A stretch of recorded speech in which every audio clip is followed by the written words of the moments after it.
vestit de budell, pues cantaven també.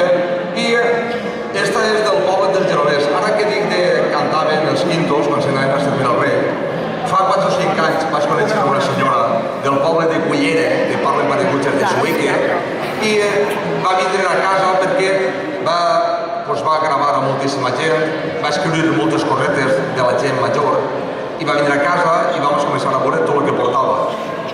Quan vaig començar a treure papers, vaig tenir un paper groguet que posava en castellà. A la puerta del Congreso, de bronce y 2 leones. Si lleguen a ser de oro, se lo llevan los borbones.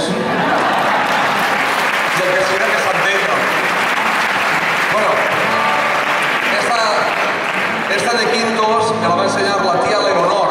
La tía Leonor dia el patró del poble del Genovès és com el patró de Vila-real, Sant Pasqual, Bailón, saca les miques del Calderón. I ella dia que Sant Pasqual ensalza al Señor, porque era un santo varón, de la encarnación, y haznos de tu protección.